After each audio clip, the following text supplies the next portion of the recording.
Computer में आज हम स्टार्ट करने वाले हैं चैप्टर 2 कंप्यूटर के अंग कंपोनेंट्स ऑफ अ कंप्यूटर। बच्चों, पिछले पाठ में आप लोग कंप्यूटर से परिचित हो चुके हैं। इस पाठ में आप कंप्यूटर के अंगों कंपोनेंट्स के बारे में जानेंगे। कंप्यूटर मुख्यतः दो अंगों से मिलकर बना होता है, पहला हार्डवेयर, दूसरा सॉफ्टवेयर। कंप्यूटर के कार्य करने के लिए हार्डवेयर एवं सॉफ्टवेयर दोनों की आवश्यकता होती है। किसी एक के बिना दूसरा काम नहीं कर सकता है। सबसे पहले हम हार्डवेयर के बारे में जानेंगे। हार्डवेयर कंप्यूटर का वह भाग है जिसे हम देख एवं छू सकते हैं, उन्हें कंप्यूटर हार्डवेयर कहते हैं। उदाहरण कीबोर्ड, माउस, मॉनिटर, प्रिंटर इत्यादि। ठीक है, अब एक एग्जाम लेके हम ऐसे समझते हैं।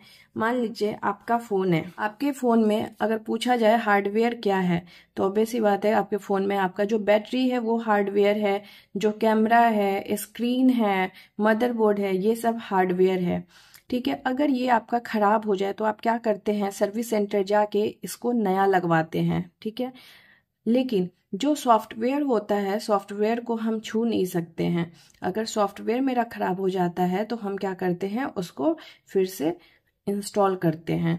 ठीक है, डाउनलोड करेंगे और इंस्टॉल करेंगे। जैसे व्हाट्सअप, मान लीजिए आपका व्हाट्सअप नहीं चल रहा है तो आप क्या करते हैं, उससे जाके दुकान से या सर्विस सेंटर से खरीद के नहीं लाते हैं, आप उसको सीधे नेट से डाउनलोड करते हैं, अनइंस्टॉल करते फिर इंस्टॉल कर लेते हैं। या फेसबुक अगर नहीं चले तो फिर से आप उस पहले वाले को अनइंस्टॉल करेंगे और नया इंस्टॉल कर लेंगे, आपका वो चलने लगेगा। तो जो व्हाट्सअप है, वो फेसबुक है, इंस्टाग्राम है, गूगल है, ये सब आपका क्या है, एक सॉफ्टवेयर है। और हार्डवेयर में आपका आ गया जैसे स्क्रीन। स्क्रीन अगर टूट जाए, आपका बैटरी खराब हो जाए, कैमरा टूट जाए या खराब हो जाए तो आप क्या करेंगे, इसे जाके बदलवा देंगे। तो यही डिफरेंस है हार्डवेयर और सॉफ्टवेयर में। अब देखिए, ये चीज़ समझने की कोशिश कीजिए कि आपके फ़ोन में सारा सॉफ्टवेयर है, नेट भी है, बैटरी भी पूरा चार्ज है, लेकिन आपका स्क्रीन टूट गया, एकदम चकनाचूर हो गया, तो क्या आप अपना मोबाइल चला पाएंगे? नहीं, आपका मोबाइल किसी काम का नहीं है। तो इसका मतलब कि आपके पास सॉफ्टवेयर है बट हार्डवेयर आपका खराब है, तो आपका फ़ोन आप यूज़ नहीं कर पा रहे हैं। उसी तरह आप ये मानिए कि आपका फ़ोन का हार्डवेयर सारा सही है, जैसे कि आपका स्क्रीन भी सही है, बैटरी भी सही है, कैमरा भी सही है, लेकिन उसके अंदर कोई भी सॉफ्टवेयर नहीं है, व्हाट्सअप नहीं है, फेसबुक नहीं है। ठीक है, सॉफ्टवेयर में कुछ प्रॉब्लम हुआ और आपका फ़ोन ही ऑन नहीं हो रहा है, तो क्या किसी काम का आपका फ़ोन रहेगा? नहीं रहेगा, एक डब्बा रह गया बस ये। तो वही समझिए, यही यहाँ पे बताया जा रहा है कि कंप्यूटर के कार्य करने के लिए हार्डवेयर एवं सॉफ्टवेयर दोनों की आवश्यकता होती है। ठीक है, अगर हार्डवेयर खराब हो जाए, सॉफ्टवेयर अच्छा है, आपके किसी काम का नहीं है फ़ोन, या फिर सॉफ्टवेयर खराब हो जाए, हार्डवेयर अच्छा रहे, फोन आपका फ़ोन काम का नहीं होगा। ठीक है, अब चलिए आगे देखिए। बच्चों, कुछ ऐसे हार्डवेयर भी हैं जो कंप्यूटर के अंदर होते हैं, जैसे motherboard, sound card, display card, micro processor, RAM इत्यादि। इन्हें देखने एवं छूने के लिए हमें कंप्यूटर के सिस्टम यूनिट को खोलना होता है। कंप्यूटर का कुछ हार्डवेयर जो बाहर से आपको दिखेगा वो है मॉनिटर, कीबोर्ड, स्पीकर, माउस।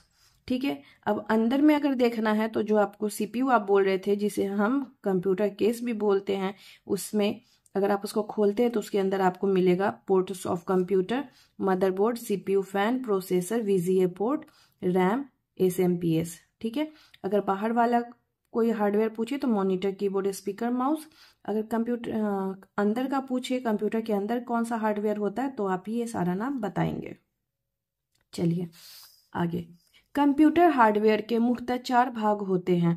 अब कंप्यूटर हार्डवेयर को 4 भाग में बांटा गया है। पहला है इनपुट उपकरण, दूसरा आउटपुट उपकरण, सिस्टम इकाई, मेमोरी या स्टोरेज इकाई। ठीक है, तो चलिए पहला देखते हैं। इनपुट उपकरण, इनपुट डिवाइस। इनका उपयोग कंप्यूटर को डेटा एवं निर्देश, डेटा एंड इंस्ट्रक्शन देने के लिए होता है। कंप्यूटर के अंदर अगर कोई भी डेटा या निर्देश देना है, कंप्यूटर को देना है, तो हम इनपुट डिवाइस का यूज करेंगे। या एक लाइन आप ये बोल सकते हैं, कंप्यूटर में इनपुट देने के लिए हम इनपुट डिवाइस का उपयोग करते हैं।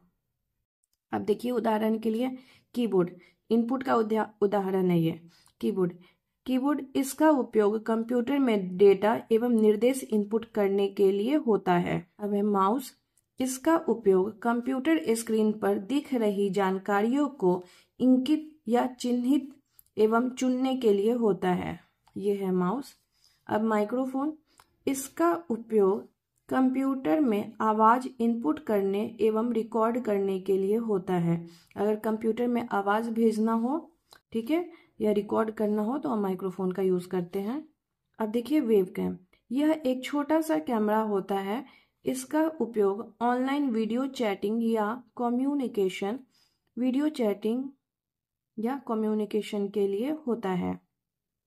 ठीक है, ऑनलाइन चैट करने के लिए हम कैमरा का यूज करते हैं। सभी लोग वीडियो कॉल करते होंगे तो उन्हें पता है, वही कैमरा को ही हम यहाँ वेबकैम बोल रहे हैं। ठीक है, अब देखिए स्कैनर, इसका उपयोग कंप्यूटर में चित्र या डॉक्यूमेंट्स की कॉपी को डालने के लिए होता है। ठीक है, आप जाते हैं कोई डॉक्यूमेंट लेके फोटोकॉपी के दुकान पे तो देखते होइएगा, जैसे एक ग्रीन कलर का लाइट होता है, जैसे वो पेपर रखता है वहां पे ग्रीन कलर का लाइट आगे पीछे होता है और उसको आपके कंप्यूटर में डाल देता है। वही चीज उसे स्कैनर बोलते हैं। अभी तक हम लोग देखे हैं कंप्यूटर हार्डवेयर। कंप्यूटर हार्डवेयर को 4 पार्ट में, 4 भाग में डिवाइड किया गया है। पहला input device, output device, system unit and storage. ठीक है, अब इनपुट डिवाइस के अंदर हमें पढ़ना होता है कीबोर्ड के लिए keyboard, mouse, webcam, microphone and scanner. अब हम एक एक जो हम अभी पढ़े हैं इनपुट डिवाइस उसको विस्तार से जानेंगे। तो माउस कंप्यूटर का एक महत्वपूर्ण इनपुट उपकरण है। हम इसके उपयोग से कंप्यूटर को निर्देश दे सकते हैं कि उसे क्या करना है। माउस को माउस पैड पर रखकर उपयोग किया जाता है। ठीक है, देखिए यहाँ माउस है। अब देखिए माउस के विभिन्न भाग।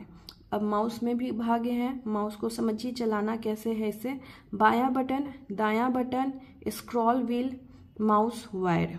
ठीक है, चलिए एक बार आप लोग देखिए कैसा होता है माउस। ये है आपका माउस।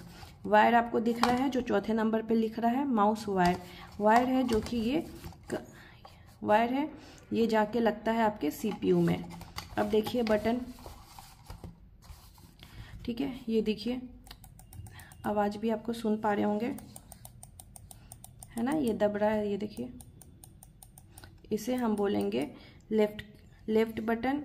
ये है आपका राइट बटन, दूसरे नंबर पे देखिए, क्योंकि ये राइट साइड में है। ठीक है, ये लेफ्ट बटन, ये राइट बटन, और ये बीच में जो है ये देखिए कैसे गोला गोला घूम रहा है, इसे हम बोलते हैं स्क्रॉल व्हील। चलिए अब आगे बढ़ते हैं। माउस की क्रियाएं, माउस एक्शंस। माउस का उपयोग विभिन्न कार्यों के लिए किया जा सकता है, जिसमें खींचना, ड्रैगिंग, डबल क्लिक करना और इंकित करना, पॉइंटिंग शामिल है। पॉइंटिंग अथवा इंकित करना, माउस पॉइंटर को किसी टेक्स्ट, आइकन, फाइल या फोल्डर पर रखना। ठीक है, ये देखिए यहाँ पे दिख रहा है ना ये एरो जैसा, ये छोटा सा माउस को जैसे जैसे हम मान लीजिए ये माउस हम जैसे जैसे ऊपर नीचे घुमाएंगे, ये जो आपका तीर जैसा दिख रहा है एरो, ये ऊपर नीचे घूमेगा। माउस ऊपर करेंगे तो ऊपर जाएगा, नीचे करेंगे तो नीचे जाएगा। दूसरा है क्लिकिंग, माउस के बाएं या दाएं बटन को दबाना। किसी भी, या तो हम बाएं बटन को, या तो इसको दबाएं, इसको भी क्लिक बोलेंगे, या फिर इसको दबाएं, इसको भी क्लिक बोलेंगे। किसी भी बटन को दबाना माउस के बाएं या दाएं को क्लिक बोलते हैं। डबल क्लिकिंग, माउस के बाएं बटन को 2 बार तेज गति से दबाना।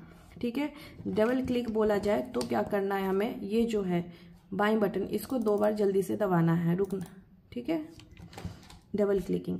ड्रैगिंग अथवा खींचना, माउस के बाएं बटन को दबाते हुए माउस को किसी दिशा में खींचना। अब जैसे ड्रैगिंग बोला जाए तो हमें इसे दबाए रखना है, दबा के इसको नीचे की ओर, या फिर जिधर हमें बोला जाए खींचने के लिए उधर हम खींचेंगे, इसको छोड़ना नहीं है, दबाते हुए खींचना है, ड्रैगिंग। ठीक है, कंप्यूटर के मॉनिटर पर घूमने वाला वह तीर, एरो, जो माउस की दिशा में चलता है, माउस पॉइंटर कहलाता है। ये जो आप तीर देख रहे हैं, जो कि हमें माउस के हिलाने से, जिधर हम माउस हिलाते हैं उधर जाता है, उसे हम क्या बोलेंगे, माउस पॉइंटर। ठीक है, कीबोर्ड, कंप्यूटर कीबोर्ड का उपयोग आप अपने कंप्यूटर में अक्षर, संख्या और प्रतीक, सिंबल्स इनपुट करने के लिए कर सकते हैं। हम लोग कीबोर्ड की मदद से अपना नाम, पता या अन्य कोई भी जानकारी कंप्यूटर में टाइप कर सकते हैं। कीबोर्ड में बहुत प्रकार के बटन या कीज होते हैं। ये देखिए, ये आपका ओरिजिनल कीबोर्ड है।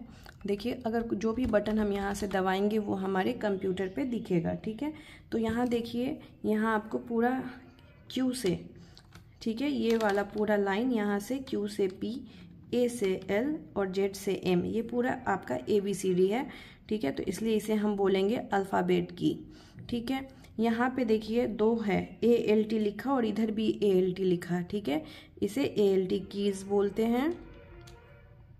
यहाँ पे देखिए कैप्स लॉक, जब भी हमें बड़ा या छोटा लिखना हो, जब बड़ा लिखना होगा इसे दबाएंगे, बड़ा लिखा आएगा, फिर दबा देंगे छोटा हो जाएगा। ठीक है, तो ये कैप्स लॉक की बोलेंगे इसे। इंटर, नए लाइन में जाने के लिए या फिर जो भी हम इंटर किए हैं उसकी पुष्टि करने के लिए हम इंटर दबाते हैं। ठीक है, बैक स्पेस, मिटाने के लिए, अगर कोई भी चीज़ हम लिखे अगर वो गलत हो गया है तो उसे मिटाने के लिए हम बैक स्पेस का यूज़ करते हैं। उसी तरह इधर ये देखिए, यहाँ भी आपको 1 से 0 लिखा मिलेगा और इधर भी 9 तक जो की है इसे हम यूज़ करने के लिए नम लॉक, यही है हमारा नम लॉक। इसे जब हम ऑन कर देंगे, दबा के पहले ऑन करेंगे, फिर हम इसका संख्या लिखने के लिए इसका उपयोग कर सकते हैं। ठीक है, ये है यहाँ पे विंडो की, ये है एरो की ऊपर नीचे के लिए, और ये डिलीट की।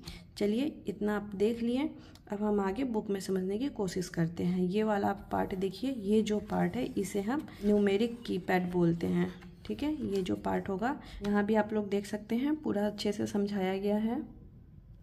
चलिए, अब कीबोर्ड्स के बटन। ठीक है, अब देखिए अल्फ़ाबेट की, अल्फ़ाबेट की अंग्रेजी वर्णमाला के सभी 26 अक्षर A से Z कीबोर्ड में उपलब्ध हैं। जिनका उपयोग शब्दों और अक्षरों को टाइप करने के लिए किया जाता है। अभी हम लोग देखे हैं नंबर की, इसमें उपस्थित सभी 0 से 9 कीज का उपयोग किसी संख्या को टाइप करने के लिए होता है, जैसे 456, 78 इत्यादि। ठीक है, नंबर की भी हम लोग देखे हैं जिसपे 0 से 9 तक था। नम लॉक की, जब हम नम लॉक की दबाते हैं तो न्यूमेरिक कीपैड ऑन हो जाता है। जब हम संख्याएं टाइप करने के लिए कीबोर्ड के न्यूमेरिक कीपैड का उपयोग कर सकते हैं। स्पेस बार, इसका उपयोग शब्दों के बीच खाली जगह देने के लिए होता है। यह कीबोर्ड की सबसे लंबी की होती है। एरो की, इनका उपयोग क्रसर को स्क्रीन पर बाएं, दाएं, ऊपर या नीचे ले जाने के लिए किया जाता है। ठीक है, ऐसा की भी हम देखे हैं। बैक स्पेस की, इसका उपयोग क्रसर के बाएं लिखे अक्षर को मिटाने के लिए किया जाता है। ठीक है, अब देखिए कर्सर क्या होता है। कर्सर एक छोटी सी रेखा होती है जो स्क्रीन पर चमकती है। यह स्क्रीन पर उस स्थान को इंगित करता है जहां कीबोर्ड का उपयोग करके टाइप किया गया अगला अक्षर, संख्या या प्रतीक प्रदर्शित होगा। ठीक है, अब देखिए डिलीट की, इसका उपयोग कर्सर की जगह पर लिखे अक्षर को मिटाने के लिए होता है। ठीक है, जो कर्सर है वहीं पे ये डिलीट करेगा, और ये जो कर्सर ऐसे दिख रहा है, कर्सर एक ऐसे लाइन होता है, उसके बाईं ओर का मिटाएगा। कैप्स लॉक की, अक्षरों को बड़े अक्षरों कैपिटल लेटर में टाइप करने के लिए हम कैप्स लॉक की दबाते हैं। कैप्स लॉक सक्रिय ऑन होने पर आपके द्वारा टाइप किए गए अक्षर स्क्रीन पर बड़े अक्षरों में दिखाई देता है। कैप्स लॉक बंद ऑफ करने पर अक्षर स्क्रीन पर छोटे अक्षरों में स्मॉल लेटर में दिखाई देता है। शिफ्ट की, अक्षरों को बड़े अक्षरों में टाइप करने के लिए उन्हें शिफ्ट की के साथ उपयोग करें। यह केवल उन अक्षरों को बड़े अक्षरों में बदलता है जिनके की को शिफ्ट की के साथ उपयोग किया जाता है। जैसे शिफ्ट की को स्मॉल ए के साथ दबाने पर कैपिटल ए टाइप होता है। लास्ट, इंटर की, इसका उपयोग पैराग्राफ के अगले लाइन में कर्सर को ले जाने के लिए होता है तथा कंप्यूटर पर किसी आदेश, कमांड की पुष्टि के लिए भी होता है। अब देखिए आगे एक गतिविधि है जो कि क्लासरूम में बच्चे से टीचर करवाएंगे। इस गतिविधि में बच्चों से mouse pointing, clicking, double clicking, dragging का प्रयोग विधि द्वारा बच्चे को बताना है, जो कि ऑलरेडी हम आपको इस वीडियो में बता चुके हैं। अब है नेक्स्ट आउटपुट उपकरण, इसे हम दूसरे वीडियो में पढ़ेंगे। Thank you.